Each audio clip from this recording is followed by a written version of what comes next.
तो आज हम लोग बात करते हैं सुपर कीवर्ड की। जैसे अभी हमने ओवरराइडिंग मेथड्स करा, तो ओवरराइडिंग मेथड में सुपर कीवर्ड का बहुत यूज़ होता है। जैसे अगर हमें इसका काम क्या होता है, ये कीवर्ड है, अगेन स्मॉल लेटर्स में ही लिखा जाएगा। और इसका काम क्या होता है, किसी भी पेरेंट क्लास के मेथड्स को अगर हमें एक्सेस करना है थ्रू चाइल्ड क्लास के थ्रू, तो हम इस सुपर क्लास से करते हैं। तो हम इसमें आपको कोई मेथड हो या कोई आपका कंस्ट्रक्टर भी हो, तो अगर उनको एक्सेस करना है तो हम सुपर कीवर्ड के थ्रू कर सकते हैं। तो उसको किस किस वे में करते हैं, कैसे कैसे फॉर्म है, तो उसमें दो हैं। अगर हमें किसी भी मेथड को कॉल करना है अगर पेरेंट क्लास के, और पेरेंट क्लास के ही सुपर का मतलब ही है चाइल्ड इनहेरिटेंस हो गई होगा, जैसे अभी बताया था। तो इनहेरिटेंस होगा, और इनहेरिटेंस होने के अंदर ही आपका जो चाइल्ड क्लास है उसमें ही ये सुपर का यूज़ होता है, पेरेंट क्लास में नहीं होता। सुपर का मतलब ही है कि किसी सुपीरियर, मतलब पेरेंट क्लास के किसी भी मेथड को अगर हमें चाइल्ड क्लास के अंदर से कॉल करना है तो हम सुपर का यूज़ करते हैं। तो वो कैसे करते हैं, तो अगर नॉर्मल मेथड है तो आप लिखेंगे सुपर डॉट जो भी आपका मेथड नेम है, जैसे मेथड 1 करके आपको कुछ है, तो आप इस तरह से कॉल करेंगे। और अगर वो कंस्ट्रक्टर है तो सिंपल आप सुपर इस तरह से कॉल हो जाएगा।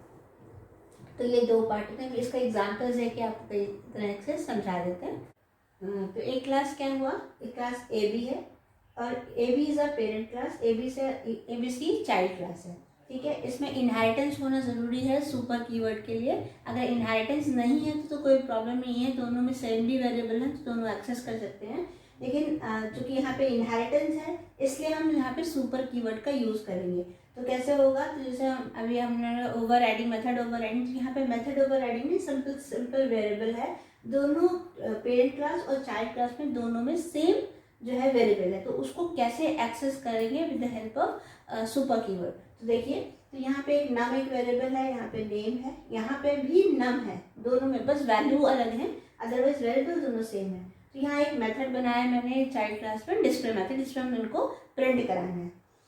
अब क्या होगा, सबसे इसको प्रोग्राम कैसे वर्क करेगा, देखिए मेन पे आएगा ABCAA ऑब्जेक्ट बनेगा। जैसे मैंने पहले भी बताया था, जैसे ही ऑब्जेक्ट बनता है तो जो भी क्लास में जो आपके डेटा मेंबर्स हैं उनको वो रेफरेंस देता है। तो AA जब ऑब्जेक्ट बनेगा तो आपका नाम को रेफरेंस देगा, ठीक है, नेम को भी रेफरेंस देगा, तो जितने भी वेरिएबल्स हैं उनको रेफरेंस देगा। अगेन ये सुपर क्लास में, लेकिन ये सेम वेरिएबल्स हैं, ठीक है, तो उनको रेफरेंस देगा। देने के बाद क्या होगा, उसके बाद दे दिया वैल्यू इनिशियलाइज हो जाएगी, मतलब कोई भी, जैसे आपका स्ट्रिंग है तो नल आ जाएगा, नेम अगर आपका नम है तो वो यहाँ पे इंटीजर वैल्यू 0 डाल देगा, डिफॉल्ट वैल्यू कुछ भी ऐसे। उसके बाद डालने के बाद अब यहाँ पे डिस्प्ले फंक्शन जैसे ही होगा वो कहाँ जाएगा, ऑब्वियसली अपने चाइल्ड क्लास के मेथड पे जाएगा। चाइल्ड क्लास के मेथड पे आने के बाद अब देखिए जहाँ पे आएगा उस क्लास के अंदर, मेथड के अंदर नम की वैल्यू 200 है, तो नम की वैल्यू उसकी 200 हो जाएगी, और नेम जो है वो हेलो स्टोर हो जाएगा। अब क्या होगा, डिस्प्ले फंक्शन में वो कह रहा है नम प्रिंट करो, ऑब्वियस है नम इसी क्लास पे है, तो नम की वैल्यू वो यहाँ पे प्रिंट कर देगा आउटपुट में 200। फिर नेक्स्ट लाइन पे आएगा पॉइंटर, यहाँ पे नेम लिखा है, नेम जो है वो उसने हेलो स्टोर किया होगा तो हेलो प्रिंट हो जाएगा। अगेन वो यहाँ पे नम, हम ये वाला नम चाह रहे थे, लेकिन वो ये वाला नम तो उसको पता नहीं, क्योंकि नम का मतलब उसको ये है। तो अगर हम ये वाली वैल्यू अगर हम एक्सेस करना चाहते हैं जो कि सेम वेरिएबल है, तो हम यहाँ पे नम ना लिख के हम क्या लिखेंगे, सुपर डॉट जो भी वेरिएबल है। अगर हम ये लिख देंगे दैट मीन्स जो सुपर डॉट नम, मतलब सुपर क्लास का जो पेरेंट क्लास है उसका जो नम वेरिएबल है उसमें जो वैल्यू पड़ी है वो प्रिंट कर देगा। ठीक है, तो एक ये चीज़ लिखने पे क्या होगा कि हमें सुपर क्लास के जो वेरिएबल है, अगर आप पेरेंट क्लास और चाइल्ड क्लास दोनों में वेरिएबल सेम है, तो अगर हमें पेरेंट क्लास के वेरिएबल डेटा मेंबर को एक्सेस करना है तो हम क्या करेंगे, सुपर कीवर्ड लगा के हम उसको यूज़ कर सकते हैं। बाकी ये फंक्शन खत्म होगा, ये यहाँ पे रिटर्न होगा। ठीक है, तो ये प्रोग्राम खत्म। तो इसको सिंपल सा बताया कि अभी पहले ये बताया है कि डेटा मेंबर्स को, अगर डेटा मेंबर्स पेरेंट और चाइल्ड में दोनों में सेम है तो हम इस सुपर कीवर्ड का यूज़ करके उसको पेरेंट क्लास के वेरिएबल को एक्सेस कर सकते हैं। क्योंकि बाकी जो ये आपका जो जितने भी अलग डिफरेंट डेटा मेंबर्स हैं वो तो आपके इसी ऑब्जेक्ट से, जो क्लास चाइल्ड क्लास का ऑब्जेक्ट बना उससे सब कुछ एक्सेस हो सकता है। ये तब प्रॉब्लम आती है जब सेम हो जाता है इनहेरिटेंस में, क्योंकि वो उससे रिलेट है। अब रिलेट है तो जब सेम हो गया तो कैसे एक्सेस करेगा, इसी को आगे इस हम मेथड को करना है तो दैट इज मेथड ओवरराइडिंग, इसी को कहते हैं। अब देखिए हम लोग ये प्रोग्राम लेंगे, इस प्रोग्राम में हम क्या कर रहे हैं, यहाँ पे कंस्ट्रक्टर्स है, मतलब जो हम यूज कर रहे हैं सुपर का, उसको कंस्ट्रक्टर के साथ कैसे करते हैं। तो नॉर्मली यहाँ पे क्या है, ये जो प्रोग्राम मैंने बनाया है इसमें सुपर कीवर्ड कहीं यूज नहीं हुआ है। क्यों? तो वो कैसे काम करेगा वो देखिए। तो यहाँ पे क्या है कि क्लास, ये जो देखिए एक क्लास लिया जो कि पेरेंट क्लास है, और दूसरा एक क्लास लिया अगेन ये चाइल्ड क्लास। देखिए एक्सटेंड्स XYZ लिखा है, दैट इज ये पेरेंट है, XY is a child class. इसमें कंस्ट्रक्टर का यूज हुआ, मैंने पहले भी आपको कंस्ट्रक्टर बताया। कंस्ट्रक्टर का मतलब क्या होता है कि जैसे ही ऑब्जेक्ट हम क्रिएट करते हैं, जैसे ही ऑब्जेक्ट हम बनाते हैं, वैसे ही वो अपने कंस्ट्रक्टर के पास पहुंच जाता है, मतलब अपने मेथड को। अब वहाँ मेथड क्या है, वहाँ पे कंस्ट्रक्टर कैसे समझ में आता है, कंस्ट्रक्टर का नाम और क्लास का नाम दोनों सेम होते हैं। अब वो कैसे पहुंचता है, जैसे ही ऑब्जेक्ट क्रिएट होता है, जैसे हम पहले क्या होता था, एक ऑब्जेक्ट बनाते थे, फिर ऑब्जेक्ट से मेथड को कॉल करते थे। तो मेथड को जब कॉल करते थे तब वो काम करता था। यहाँ पे क्या है, जैसे ही हमने ऑब्जेक्ट बनाते हैं तो वो ऑटोमेटिकली वो अपने कंस्ट्रक्टर के पास पहुंच जाता है। वो कैसे पहुंचता है, डिपेंड अपॉन द ये, अगर यहाँ पे कुछ भी पास नहीं किया that is no argument constructor. अगर आपने कोई वैल्यू पास की दैट इज आर्गुमेंट कंस्ट्रक्टर। ये मैंने पहले भी डिस्कस किया हुआ है, पूरा एक डिटेल वीडियो बनाया हुआ है, उसको आप देख सकते हैं।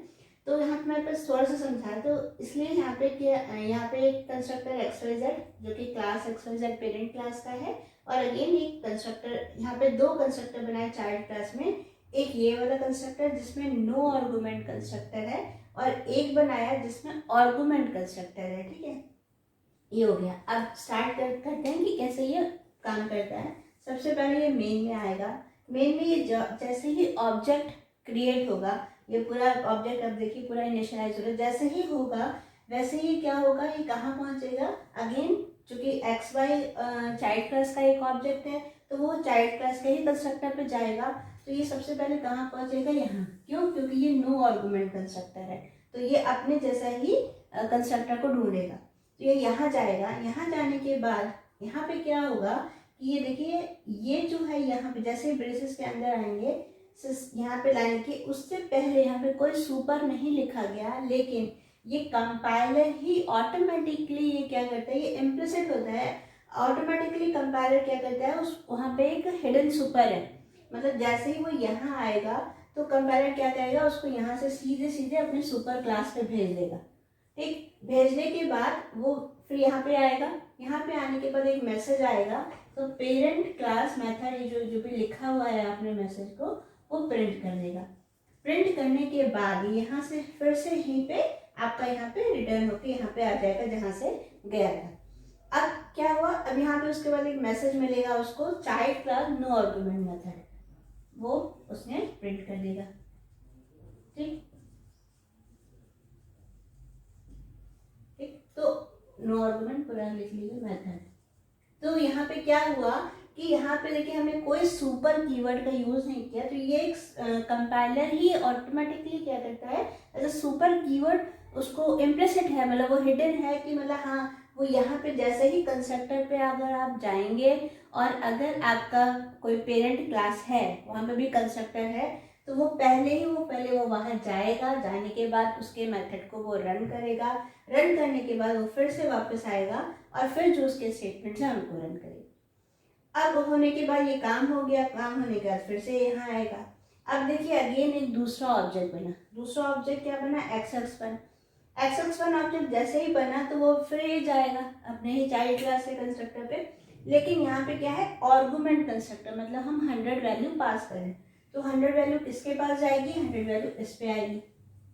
यहाँ आने के बाद ये 100 वैल्यू नम में स्टोर हो जाएगी।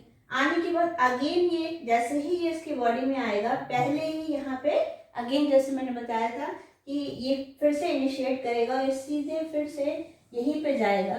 ठीक है, यहाँ पे जाना और फिर जाने के बाद फिर से ये मेथड लेके आएगा कि पेरेंट मतलब ये वाला कंस्ट्रक्टर पेरेंट क्लास का कंस्ट्रक्टर आपका दो बार रन होगा, पेरेंट क्लास मेथड, और उसके बाद अगेन वो यहीं से रिटर्न होके आएगा।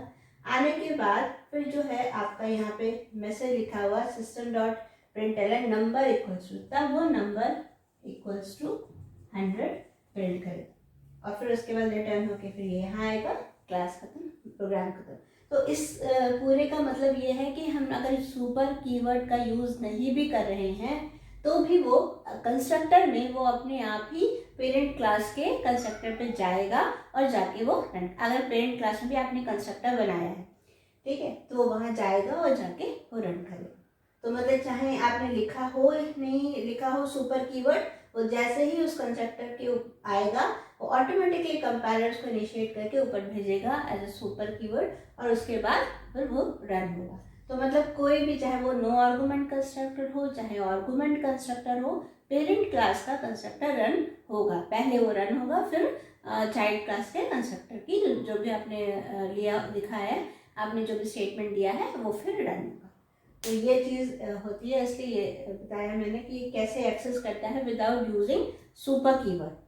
अब बताते हैं सुपर कीवर्ड करके अगर हम उसमें कोई वैल्यूज़ अगर हम कंस्ट्रक्टर को भेजना चाहते हैं, तो कोई वैल्यू जैसे सेंड करना चाहते हैं, तो वो अपने आप नहीं जाएगी, फिर आपको क्या करना पड़ेगा, तब आपको वो सुपर कीवर्ड का यूज़ करना पड़ेगा। और अगर आपने सुपर कीवर्ड का यूज़ किया है तो फिर वो कंपाइलर का काम नहीं रह जाएगा, वो फिर अगर आपने यहाँ पे सुपर आपने लिख दिया, दैट मीन्स अब वो आपके ऊपर डिपेंड करता है कि आप उसमें कौन सी वैल्यू भेजते हो, कि नो आर्गुमेंट करा रहे हो या कैसे कॉल कर रहे हो, वो आपकी मर्जी, तब वो कंपाइलर इनिशिएट नहीं करेगा। लेकिन अगर आपने सुपर नहीं लिखा है और दोनों ही पेरेंट क्लास और चाइल्ड क्लास दोनों में ही कंस्ट्रक्टर्स हैं, तो पहले वो पेरेंट क्लास के कंस्ट्रक्टर को रन करेगा, देन चाइल्ड क्लास के कंस्ट्रक्टर को रन, ठीक है। पेरेंट क्लास के कंस्ट्रक्टर का जो भी स्टेटमेंट हो वो रन करेगा, देन चाइल्ड क्लास का जो स्टेटमेंट होगा देन वो रन करेगा। ये चीज़ होती है। इस वाले प्रोग्राम में देखते हैं, इसमें क्या है, पैरामीटराइज जो है सुपर है, तो सुपर के थ्रू हम किसी पेरेंट क्लास को एक आर्गुमेंट्स पास कर रहे हैं, तो कैसे करते हैं। तो अगेन यहाँ पे हमारे पास दो क्लासेस हैं, अगर ये हमारी हो गई पेरेंट क्लास और ये हो गई चाइल्ड क्लास। तो सबसे पहले आपका मेन में आया, मेन में चाइल्ड क्लास XY का एक ऑब्जेक्ट बनाया, तो वैसे था जैसा अभी तक आपने बताया था कंस्ट्रक्टर में कि नॉर्मली क्या होगा, जैसे ही हम यहाँ पे ऑब्जेक्ट बनेगा वो अपने कंस्ट्रक्टर पे जाएगा, तो यहाँ पे भी वही होगा, जैसे ही होगा वैसे वो कंस्ट्रक्टर पे जाएगा। पिछले वाले प्रोग्राम में क्या था कि यहाँ पे हमने सुपर नहीं लिखा था, लेकिन तब भी कंपाइलर क्या होता है, इम्प्लिसिटली ऑटोमेटिकली वो पेरेंट क्लास के कंस्ट्रक्टर को कॉल कर लेता है, ये इसमें है। लेकिन अगर आपने एक्सप्लिसिट मतलब बाहर से आपने सुपर का यूज कर लिया, तो वो क्या होगा, तब वो जो है आपका सुपर इम्प्लिसिट कंपाइलर नहीं कॉल करेगा। मतलब अगर यहाँ पे दो कंस्ट्रक्टर्स आपने बनाए, एक नो आर्गुमेंट कंस्ट्रक्टर एक आर्गुमेंट कंस्ट्रक्टर, तब अगर आपने सुपर का यूज किया है तो वो क्या होगा, यहाँ आएगा और वो सुपर के थ्रू ये आर्गुमेंट कंस्ट्रक्टर पे जाएगा जहाँ पे वो जावा है आ जाएगा, और जो मैसेज होगा वो आ जाएगा स्ट्रिंग इक्वल्स टू जावा। ये प्रिंट होने के बाद अगेन वो यहीं पे आ जाएगा वापस, और यहाँ पे एक मैसेज लिखा है वेलकम, अगेन वो वेलकम प्रिंट कर देगा। प्रिंट करने के बाद जहाँ से अगर फंक्शन कॉल होगा वहीं पे आएगा, वहाँ पे आने के बाद रिटर्न होकर मेन में ही आएगा, और आने के बाद यहाँ पे एक फिर से डिस्प्ले फंक्शन लिखा है उसी ऑब्जेक्ट से, तो सिंपल डिस्प्ले फंक्शन है, डिस्प्ले पे जाएगा, डिस्प्ले पे फंक्शन पर लिखा है ये भी प्रिंट कर देगा। तो उसके बाद अगेन फंक्शन जहाँ से कॉल कर वहाँ रिटर्न होकर आएगा, तो ये प्रोग्राम फिनिश। तो इसका मतलब यहाँ पे ये है कि अगर हमने सुपर का यूज़ कंस्ट्रक्टर पे नहीं किया है तो इम्प्लिसिटली कंपाइलर ऑटोमेटिकली वो पेरेंट क्लास की कंस्ट्रक्टर को रन कर देगा। लेकिन अगर आपने यूज़ कर लिया सुपर का, तो वो कंपाइलर फिर उस चीज़ को अपने आप नहीं करेगा, फिर वो जो आपने सुपर का यूज़ आर्गुमेंट पास करना है, जो भी जिसके लिए भी जैसे भी किया गया है, तब वो उसके अकॉर्डिंग करेगा, ठीक है। तो ये इसका एग्जाम्पल हो गया। अब इसमें देखिए, इसमें क्या है, इसमें हमने सुपर के थ्रू फंक्शन को अगर कॉल करना है, इसमें कोई कंस्ट्रक्टर नहीं है, इसमें सिंपल सा एक फंक्शन बनाया है एक पेरेंट क्लास में जो कि डिस्प्ले फंक्शन है, ठीक है। एक दूसरा क्लास जो है चाइल्ड क्लास, उसमें भी सेम डिस फंक्शन है, तो दो आपका ओवरराइडिंग मेथड्स हैं तो बनाए हुए। तो अब यहाँ पे क्या है, अगेन हमारा यही मेन पे आएगा, एक ऑब्जेक्ट बनेगा, ऑब्जेक्ट बना, तो ऑब्जेक्ट जैसे ही बना एक्स, ठीक है, उसके बाद और वैसे ये इसी के फंक्शंस को कॉल करेगा। तो हमने क्या किया, एक्स एक यहाँ पे क्या किया है, एक डिस्प्ले फंक्शन बनाया और एक यहाँ पे प्रिंट फंक्शन भी बना दिया। तो ये अलग अलग मेथड के थ्रू कि हम कैसे पेरेंट क्लास के मेथड्स को या पेरेंट अगर ओवर राइडिंग मेथड्स हैं तो वो कैसे हम उनको एक्सेस करते हैं। तो कई कई अलग अलग तरह के एग्जाम्पल देके मैंने बताया है। तो इसमें क्या किया, मैंने प्रिंट एक मेथड और ले लिया, डिस्प्ले मेथड लिया, प्रिंट ले लिया। तो मैंने यहाँ पे जब ऑब्जेक्ट बना, ऑब्जेक्ट में मैंने इसको प्रिंट मेथड को कॉल किया, तो यहाँ से सीधे ये प्रिंट पे आया। आने के बाद यहाँ पे देखिए लिखा है डिस फंक्शन, तो ऑब्वियस है ये अपने डिस फंक्शन पे यहीं से सीधे कॉल हो जाएगा, डिस फंक्शन को कॉल करेगा और वहाँ मैसेज लिखा है हाई प्रिंट करो। अगेन फंक्शन जहाँ से कॉल होता है वहीं पे रिटर्न होता है। उसके बाद वाला स्टेटमेंट क्या लिखा है, सुपर डॉट डिस फंक्शन। तो मतलब सुपर का मतलब वो पेरेंट क्लास के, आप पेरेंट क्लास के डिस फंक्शन को कॉल करो तो वो यहाँ आएगा। यहाँ मैसेज लिखा है हेलो, तो ये हेलो प्रिंट होके अगेन जहाँ से वो कॉल हुआ है वहीं पे आएगा। यहाँ पे ये खत्म हो जाएगा, ये प्रोग्राम खत्म। तो मतलब ये है कि इसके उस मेथड का यूज़ करके अलग अलग तरह से हम लोगों ने यूज़ करके बताया कि हम लोग कैसे कैसे पेरेंट क्लास जब हमारा आपका over riding method over riding होती है तो हम लोग कैसे कैसे उस चीज़ को पेरेंट क्लास के मेथड्स को, वेरिएबल्स को एक्सेस कर सकते हैं थ्रू सुपर कीवर्ड्स के थ्रू। तो वो चीज़ें हमने यहाँ पे आपको दिखाई। तो आपको समझ में आएगा। और मैंने इतने सारे वीडियोस बनाए हैं तो शायद आप लोग जो है उसको प्रैक्टिस करा होगा, और अगर प्रैक्टिस करा है या आपने उसको रन करा के देखे हैं प्रोग्राम्स को, ठीक है, यूज़ किया है, तो अपने कमेंट्स के थ्रू बताइए कि कहाँ पे अगर आपको कोई चीज़ समझ में नहीं आई है तो मैं फिर से उसको अलग से उसको बता सकती हूँ, फिर से आपको जो जो भी चीज़ें हैं उसको क्लैरिफाई करूँगी। ठीक है, तो देखते रहिए।